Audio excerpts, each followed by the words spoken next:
जय हिंद। ये है कोन क्रेशर और कोन क्रेशर रनिंग कंडीशन में यदि इसके अपर फ्रेम जो आप बाहरी सतह देख रहे हैं इसी को बोला जाता है अपर फ्रेम, और ये अचानक वाइब्रेट करना स्टार्ट कर दे, यानी कि कंटिन्यू वाइब्रेट कर रहा है या फिर बाउंसिंग कर रहा है, तो क्या क्या प्रॉब्लम हो सकते हैं आज के वीडियो में डिस्कस करने वाले हैं। तो 4-5 हमने मेन पॉइंट को नोट किया है और जिसके कारण ये बाउंसिंग वगैरह होता है इसमें, जिसके कारण ये वाइब्रेट करता है।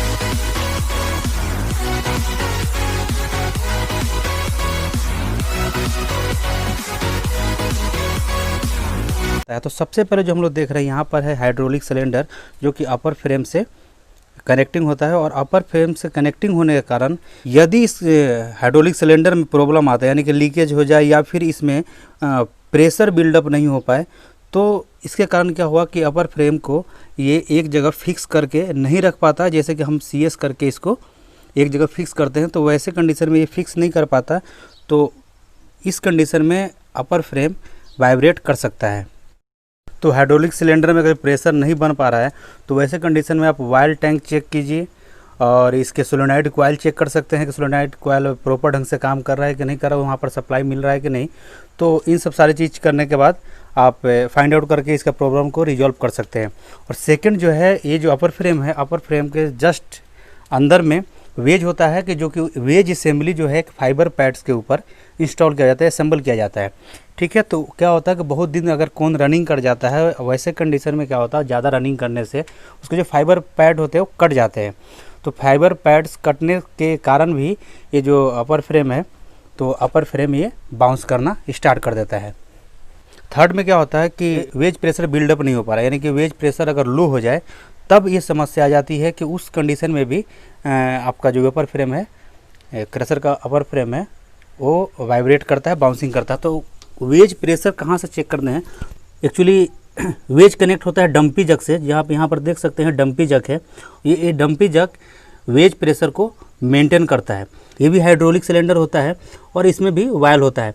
तो इसमें यदि वायल का प्रेशर नहीं बन पाता है ढंग से, तो उस समय क्या होता है कि अपर फ्रेम और जो वेज है, ये दोनों का जो फिक्स करने का जो सिस्टम है वो सिस्टम ख़राब हो जाता है और वैसे में अपर फ्रेम बाउंस करना स्टार्ट कर देता है। वेज का प्रेशर या फिर डंपी जग का जो प्रेशर होता है कहाँ से चेक किया जाता है, चलिए फिर एक बार देख लेते हैं। तो यहाँ पर देख रहे हैं ये कोन कंट्रोल पैनल है और इसके अंदर ये सारा सिस्टम लगा हुआ है।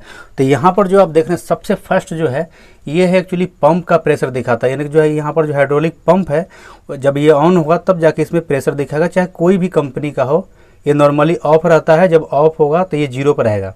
ठीक है, और इसका ये वायल टैंक है और इसी से वायल को यहाँ से सकिंग करके यानी खींच के हाइड्रोलिक सिलेंडर और डंपी जग को प्रोवाइड किया जाता है। और जस्ट इसके जो पीछे में आप यहाँ पर देख रहे हैं, ये है डंपी जग का प्रेशर, जो कि अभी भी 2000 पाउंड स्क्वायर इंच शो कर रहा है। यानी कि डंपी जग का जो प्रेशर है बिल्कुल सही है और सही ढंग से कहीं भी उसका लीकेज वगैरह नहीं है।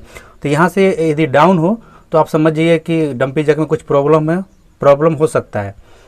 ठीक है, और क्योंकि ऑफ कंडीशन में भी इसका जो प्रेशर होता है वो होल्ड रहता है, 0 नहीं हो सकता। वो वेज प्रेशर लो होने या फिर हाइड्रोलिक सिलेंडर का प्रेशर लो होने का जो कारण हो सकता है, जो सोलेनॉइड कॉइल भी हो सकता है। जो यहाँ पर देख रहे हैं सोलेनॉइड कॉइल है, तो इन सोलेनॉइड कॉइल में अगर सही ढंग से सप्लाई नहीं मिल पा रहा हो या फिर PLC जो यहाँ पर देख रहे हैं PLC इसके अंदर है, तो PLC से अगर इसको बराबर सप्लाई नहीं मिल पा रहा है, तो वैसे कंडीशन में भी जो हमारा हाइड्रोलिक सिलेंडर है या फिर डंपी जग है, तो उसको सही प्रॉपर प्रेशर नहीं मिल पाता है।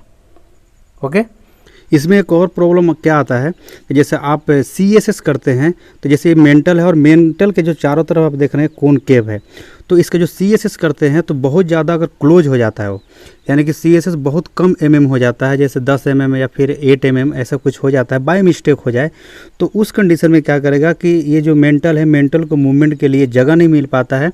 वैसे में जो कोन केव है उसमें ये फोर्स लगाता है, जब मूवमेंट करता है तो उसमें टक्कर मारता है। और ऐसे कंडीशन में क्या होगा कि जो अपर फ्रेम है, क्योंकि अपर फ्रेम से ही अटैच होता है हमारा कोन केव, तो कोन केव में टक्कर मारने से अपर फ्रेम भी बाउंस कर जाता है।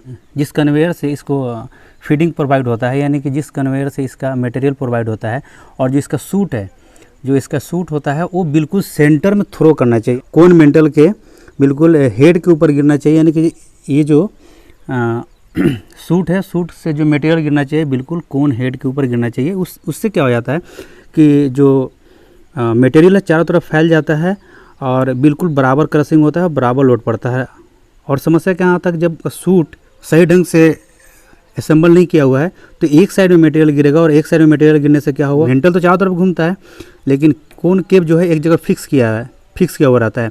तो एक साइड में मटेरियल गिरने से क्या हो जाएगा कि वो एक ही साइड में घिसना स्टार्ट कर देगा, और कभी भी आप CS करेंगे तो बराबर मेंटेन नहीं हो पाता। और CS मेंटेन करने के लिए आप जब ज़्यादा आप क्लोज कर देते हैं तो उस कंडीशन में क्या होगा कि वो बाउंस करने लगता है, क्योंकि कोन केप में वो टक्कर देने लगता है। तो इन सब सारे चीज़ों को ध्यान रखिए। तो अपर फ्रेम के बाउंस होने का जो मेन कारण था मैंने आपको बताया। इसके अलावा यदि और भी कोई कारण हो सकता है तो आप कमेंट बॉक्स में लिख सकते हैं। मिलते फिर नेक्स्ट वीडियो में, तब तक के लिए जय हिंद।